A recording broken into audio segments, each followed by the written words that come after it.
Hello. Today's video is going to be on wisdom. The difference between pure wisdom and earthly wisdom.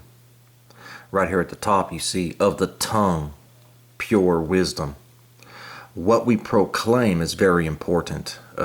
Language is far more than just communication between each other. What you proclaim has power. There is power behind it, and it very much matters. And so what we proclaim when we speak, you can almost think of it as you are creating something. It's far more than just speaking to one another. The words in which you speak actually create things. And so pure wisdom is what we're looking for. We are not looking for earthly wisdom, but pure wisdom. And the Ruach woke me up at 1 o'clock this morning. And so we're going to dive right in. This is a very important topic. This is a big problem because this is what's wrong with the world. This is why we're going to see the things happen that are going to happen. You're going to see the destruction of many things. And this is why, because people hold earthly wisdom and they do not hold pure wisdom. And if we just come right down here, this is the book of James, and this is what it says. But the tongue can no man tame. It is an unruly evil full of deadly poison. Notice, no man can tame it. You see, you need the Ruach to tame the tongue. Whatever is in your mind, whatever the world has fed you with is what your tongue is going to proclaim. That is not good if it's an earthly wisdom that you are proclaiming. We need to be proclaiming a pure wisdom. And so you need the Ruach. Without the Ruach, your tongue, you cannot tame it. You will speak bad words, and you will speak false truths. This world is full of lies. The enemy has filled it full of lies. The world will tell you something, but is that true? We're going to see many times the world will tell us something, but the truth is actually something else entirely. And so we need to be very careful. And it says, therewith bless we Elohim, even the Father, and therewith curse we men, which are made after the similitude of Elohim. Out of the same mouth proceedeth blessing and cursing. My brethren, these things ought not to be so. Who is a wise man and endued with knowledge amongst you? Let him show out a good conversation with his works, with meekness of wisdom. You see, you're going to be able to tell somebody who is actually in pure wisdom. Their works are going to bear record. It will be undeniable. Earthly wisdom works differently. But if you have bitter envying and strife in your hearts, glory not and lie not against the truth. This wisdom descendeth not from above, but is earthly, sensual, devilish. For where envying and strife is, there is confusion in every evil work. You see, there's an earthly wisdom. We're going to see this play out in many different ways. We must be very careful, and we must lean on the Father. We have to trust in the Father's words, and we need to understand, am I holding earthly wisdom, or am I holding pure wisdom? And if I'm holding earthly wisdom, how do I obtain pure wisdom? How do I obtain pure wisdom? And so we're going to go right into that.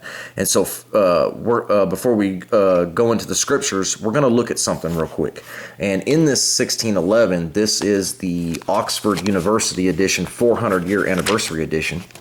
And they leave you a essay portion. And it's an essay basically giving you facts about the 1611 and different things like that, different things that were happening at the time period. And so we're just going to read this little bit right here.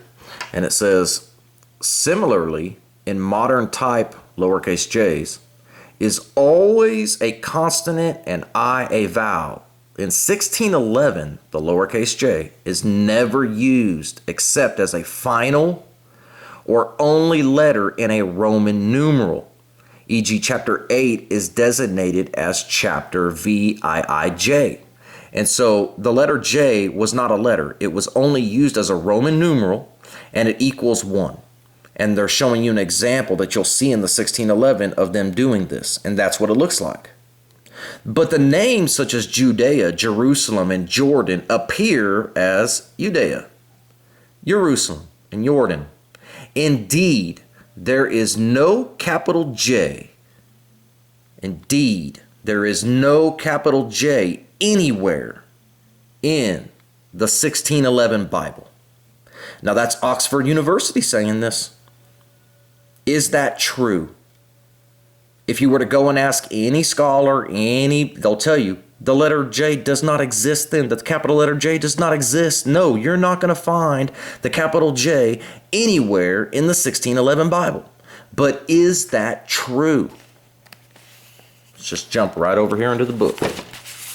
This is what's called the prologue page to the Wisdom of Solomon. It's the wisdom of Esus, the son of Sirach. Okay? Going back a little bit. That name Esus you'll find all throughout the New Testament. It's the name that they use for Yahushua. This is the Latin. It will be changed to Jesus. And we're going to see this right here on this page. Right here you'll see a prologue made by an uncertain author. And you have the Knights Templar cross. This is Francis Bacon, if you're in the know. And he's giving you a secret here. You see, Francis Bacon understands what they're doing, and he's trying to warn you. You have the name Esus, son of Sirach. Come right down here. The prologue of the wisdom of Jesus with a capital J. Right here in the 1611, when Oxford University and the world says, indeed, you're not going to find that letter anywhere in this book. Yet here it is. The son of Sirach. He's telling you that they're going to change the name from this to this. But that letter don't even exist yet. Or does it?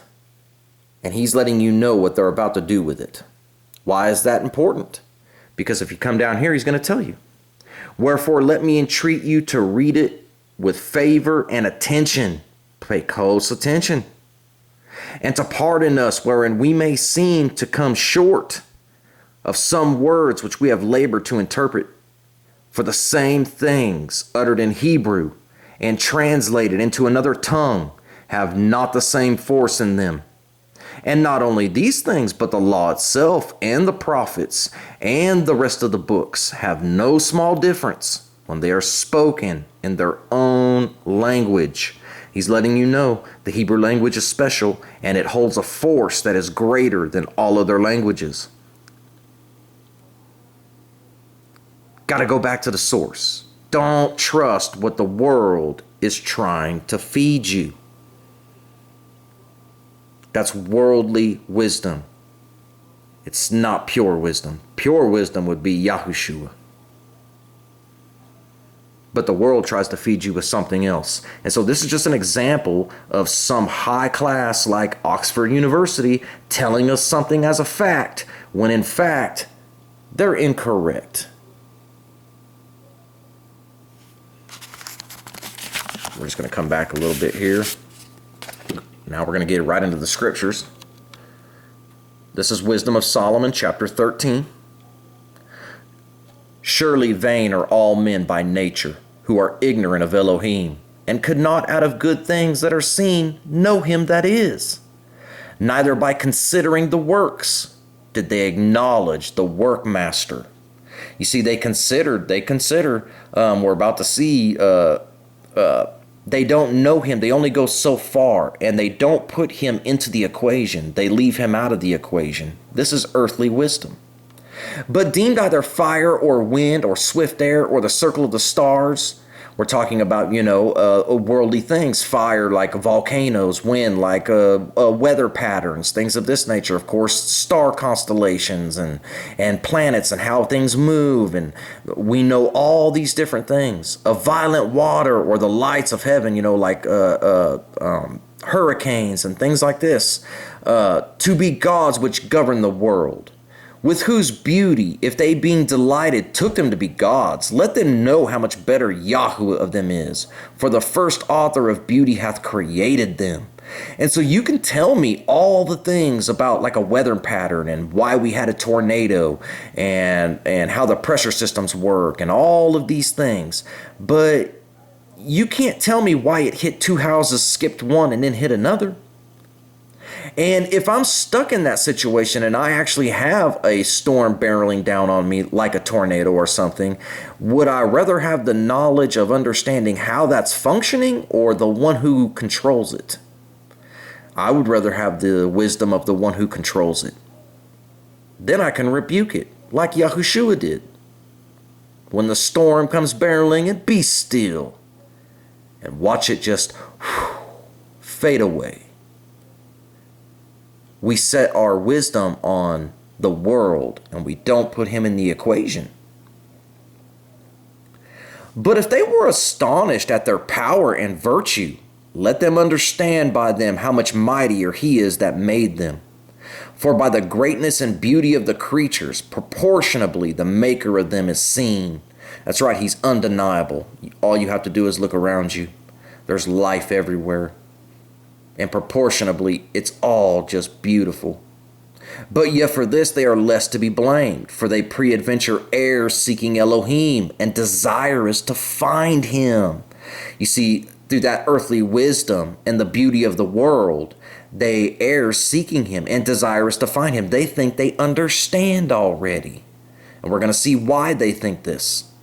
But this is their problem. They believe that they've got it all wrapped up in the world and they understand these earthly things. But they don't understand the one who's in control of them because they don't have pure wisdom. They have earthly wisdom. But they're less to be blamed because of the beauty of the world. For being conversant in his works, they search him diligently and believe their sight because the things are beautiful that are seen. Howbeit neither are they to be pardoned.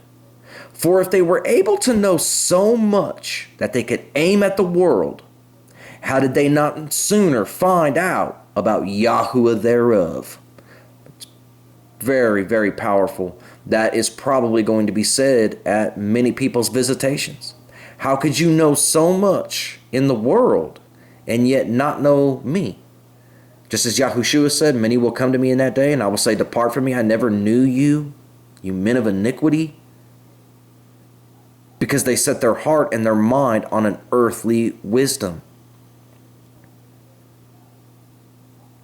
You see it on the news. We think we can control climate change. You think by emissions that you can actually control and adjust weather, and as if you control that. No, you understand how it works and how the Father uses it and operates with it, but you surely cannot control it. Only one can. And we do this in many things in our lives. We don't trust him. We trust in earthly wisdom.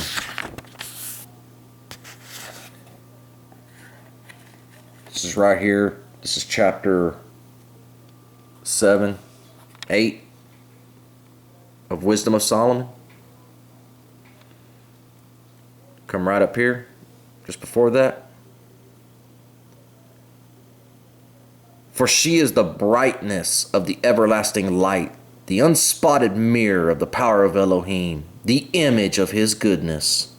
And being but one, she can do all things, and remaining in herself, she maketh all things new. And in all ages, entering into holy souls, she maketh them friends of Elohim and prophets. For Elohim loveth none but him that dwelleth with wisdom. What type of wisdom? Is it earthly wisdom? No, it's heavenly wisdom. And we're going to see how we obtain this heavenly wisdom. We do not trust the world. Do not trust what the world is trying to feed you. Go back to his word. Take it back to the source where the power lies and trust in that.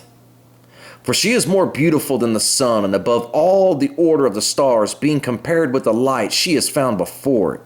For after this cometh night, but vice shall not prevail against wisdom. Come right over here. This is chapter 8. I'm going to read a little bit above. Now when I considered these things in myself and pondered them in my heart, how that to be allied unto wisdom is immortality. See, if you have pure wisdom, the Ruach, it comes with immortality. You'll live forever with the Father and His Son. And great pleasure it is to have her friendship. And in the works of her hands are infinite riches. And in the exercise of conference with her prudence, and in talking with her a good report, I went about seeking how to take her to me. For I was a witty child and had a good spirit. Yea, rather being good, I came into a body undefiled.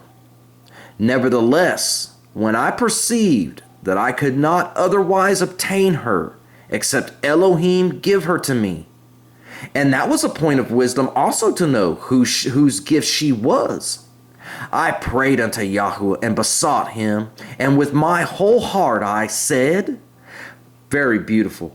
He even said it, even with an undefiled body, coming from, of course, the lineage of David, the line of Judah. He wasn't made in an undefiled bed. He still couldn't obtain wisdom. Elohim has to give it to you. You have to seek Him. That's the only way you're going to obtain it. He loveth none but him which dwelleth with wisdom, him that comes and seeks me and finds me. You got to walk through the valley of shadow of death. You got to walk through the lies. You got to find them. You got to eradicate them. And you got to find the truth, and you got to stand on that truth no matter what. We're going to start here at the very first chapter. This is very beautiful. Love righteousness. You that be judges of the earth, think of Yahuwah with a good heart, and in simplicity of heart seek Him. For He will be found of them that tempt Him not, and showeth Himself as to such as do not distrust Him. How do we trust Him? By understanding His word, taking it back to the source, and then trusting what has been given. Not what the world's trying to give you, but what He gave you. Now you're trusting Him. Don't distrust His words. For froward thoughts separate from Elohim, and His power, when it is tried, reproveth the unwise. Froward, we just went through that. To turn away. To turn away from what? From His commandments. To turn away from the covenant. To turn away from Him. His power, when it is tried, you're going to come to people, and you're going to come to people with an earthly wisdom, and you're going to be proclaiming things with the tongue that are not aright. And when somebody who does have the Ruach comes, you're going to be exposed. He's going to reprove you. You're going to be found unwise because you're holding earthly wisdom. For into a malicious soul wisdom shall not enter, nor dwell in a body that is subject unto sin. You got to be in the commandments. Got to be in the commandments. You are not going to be able to obtain pure wisdom and be subject to sin. For the Holy Spirit of discipline will flee deceit and remove from thoughts that are without understanding, and will not abide when unrighteousness cometh in. For wisdom is a loving spirit, and will not acquit a blasphemer of his words. For Elohim is witness of His reins, and a true beholder of His heart, and a hearer of His tongue. What we are proclaiming is very powerful. It's very important. Do not trust what the world is doing. It's feeding us with so much confusion. There's so much going on right now. Soon, many things will be made clear. Dive into the Word. Now's the time. For the Spirit of Yahuwah filleth the world, and that which containeth all things have knowledge of the voice. Yes, the Ruach can take you right to the voice. Just come right here. Seek not death. Let's just start at the beginning. Therefore beware of murmuring, which is unprofitable, and refrain your tongue from backbiting. For there was no word so secret that shall go forth not, that shall go for naught. And the mouth that believeth slayeth the soul. Seek not death in the air of your life, And pull not upon your soul's destruction with the works of your hands. For Elohim made not death, neither hath he pleasure in the destruction of the living. For he created all things that they might have their being. And the generations of the world were healthful, and there was no poison of destruction in them, nor the kingdom of death upon the earth. For righteousness is immortal. And of course, righteousness is the commandments, his covenant, his promise. Don't distrust him. Come back to him. But ungodly men with their works, and were called it to them. For when they thought to have it their friend, they consumed to naught and made a covenant with it, because they are worthy to take part with it. Wisdom is very important. Very important. But what type of wisdom is also very important. And if you are in earthly wisdom, you're going to be exposed. Let our strength be the law of justice, for that which is feeble is found to be nothing worth. We see that today. And even our laws, those that are in charge are above it. There's two different law systems. What do they put their trust in? Therefore let us lie in wait for the righteous, because he is not for our turn. He is clean, contrary to our doings. He upbraideth us with our offending the law, an adjective to our infamy and the transgressings of our education, what we were taught, what the world fed us with. These righteous, that's why they're here. And they upbraid them with their offending the law. He professeth to have the knowledge of Elohim, and he calleth himself a child of Yahuwah. He was made to reprove our thoughts. He is grievous unto us to even behold, for his life is not like other men's. His ways are of another fashion. You see, if you're walking with the world will love you. It's when you walk with the Father that the world begins to have a problem with you, because you walk in ways of another fashion. What ways are you walking in? Well, you're trusting him. You're walking in the commandments. You're walking in wisdom. We are esteemed of him as counterfeits. These righteous call them counterfeits, because their works bear record. Faith without works is dead. He abstaineth from our ways as from filthiness. That's right. We won't go anywhere near him. We ain't sitting in the congregation of the beast. Not happening. He pronounceth the end of the just to be blessed, and maketh his boast that Elohim is his father. Let us see if his words be true, and let us test what shall happen in the end of him. Yep. And those that are with the Father, you test those words. You test them. And we will see what happens to him at the end. For if the just man be the son of Elohim, he will help him and deliver him from the hand of his enemies. Let us examine him with despitefulness and torture, that we may know his meekness and test his patience.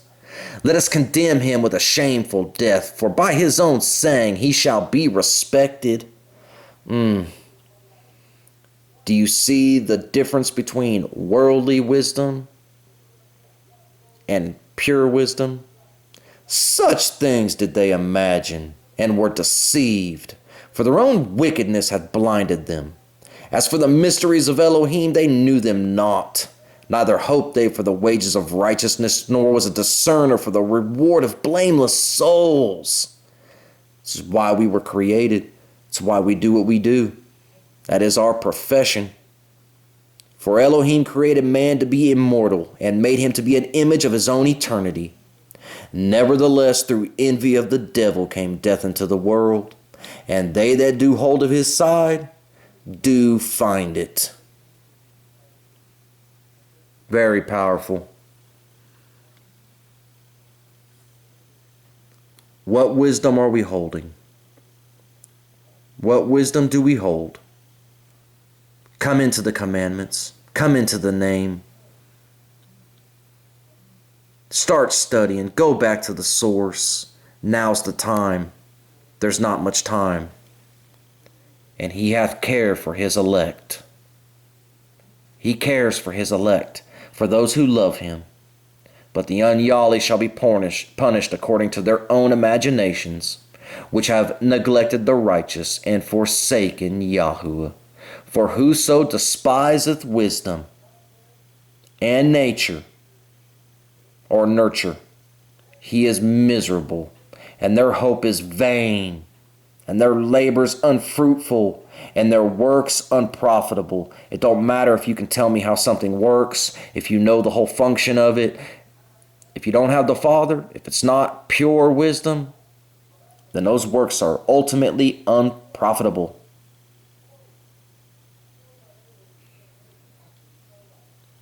We can go much, much deeper. I pray you guys, I pray this helps somebody. All glory to Yahuwah. Thank you for your son, Yahushua. Thank you for understanding and wisdom. Thank you for being our friend. Thank you for having care for his elect. We love you. Amen.